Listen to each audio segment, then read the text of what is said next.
Reports of phenomena involving unusually bright lights in the forests of northern Ontario or nearby regions are to be investigated by Foundation agents with the goal of gaining a greater understanding of the nature of SCP-6838. The death of SCP-6838-1 is to be publicly explained as a death due to exposure following a mental breakdown.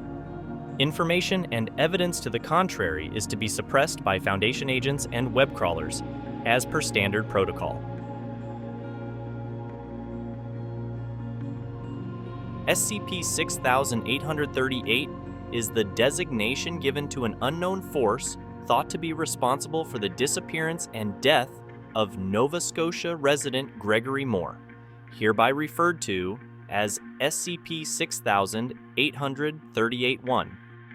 SCP-6838's nature remains almost entirely unknown to the Foundation, with the only known information being that SCP-6838 appears to inhabit the forested regions of northern Ontario.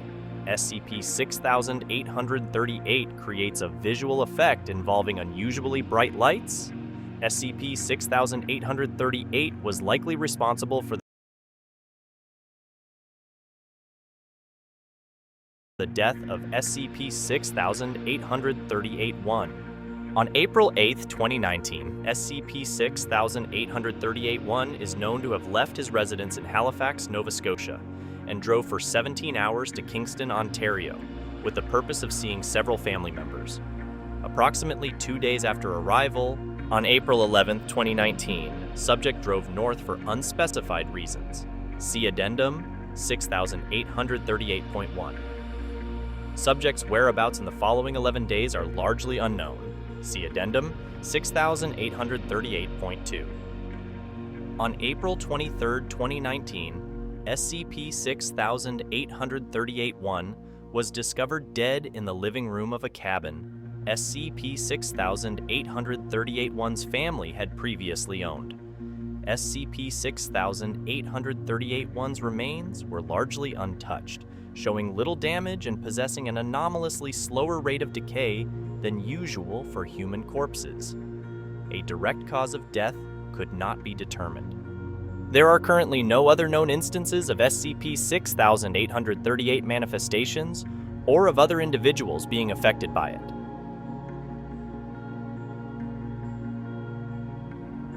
On April 8, 2019, SCP-6838-1 replied to the following post on parawatch.net under the username "I'll post more."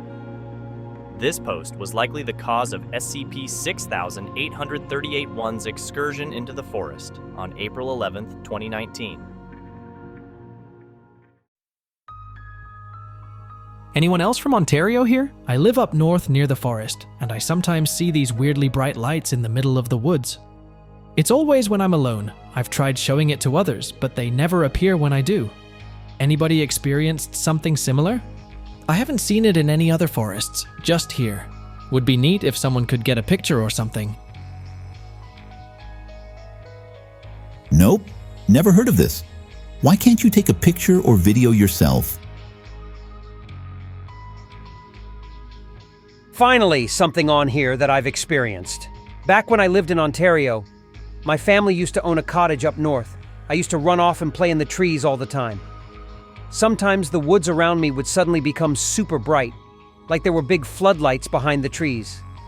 It seems really weird now, but I remember finding them super calming. They'd always go away whenever my mom or dad found me and took me back home. One time I got lost during a storm and almost walked into the light. I got scared by thunder and ran away, but the feeling was so strange. I'm actually supposed to go visit my folks again tomorrow. I'll see if I can make some time to drive north and see if I can get a pic or two. Investigation into the creator of the original post yielded nothing. User Lux was unable to be located, with all attempts to do so leading to various uninhabited sections of northern Ontario wilderness.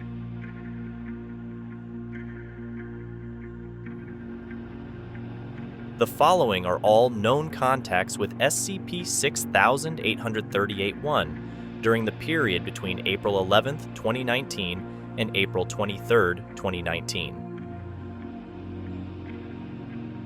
SCP-6838-1 detoured to a cabin in the forest, exited his vehicle, and began walking around the property. When confronted by the building's owners, SCP-6838-1 explained that his family had previously owned the property and that he was reliving memories. When asked to leave, SCP-6838-1 complied and drove away. SCP-6838-1 was spotted by a group of individuals who were hiking in the area. When approached, SCP-6838-1 began asking them if they had seen any lights. Unsure of what they were being asked, the group pointed SCP-6838-1 to the nearest road. A driver reported SCP-6838-1 standing in the middle of the previously mentioned road. The driver claimed that he didn't notice SCP-6838-1's presence until it would have been too late if subject had not ran back into the woods seconds before a collision would have occurred. Upon looking in his rearview mirror, the driver claimed to have seen a second figure follow SCP-6838-1 back into the tree line. SCP-6838-1 appears to have backtracked to the previously mentioned cabin. SCP-6838-1 was again told to leave by the same owners, who noted the absence of his car. After staring at the cabin for around 30 seconds, subject wordlessly turned and walked back the way he came. The following voicemail was left by SCP-6838-1 on his mother's phone.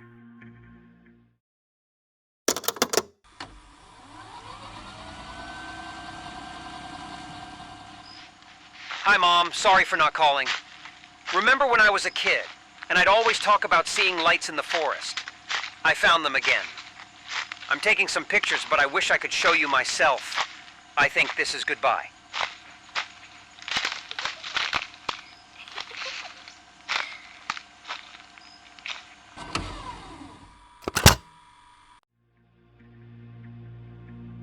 The owners of the aforementioned cabin stated they had woken to at least 2 sets of footsteps walking around on the floor below their bedroom, and had waited around 10 minutes after the noises stopped to go downstairs, where SCP-6838-1 was discovered dead. The cabin's doors remained locked, and none of the windows were broken. It is unknown how SCP-6838-1 or any other entities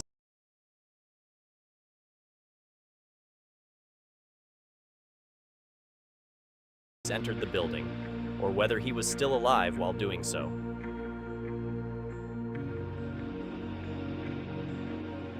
Following examination of SCP-6838-1's belongings, the following photos were discovered in the camera roll of subject's phone.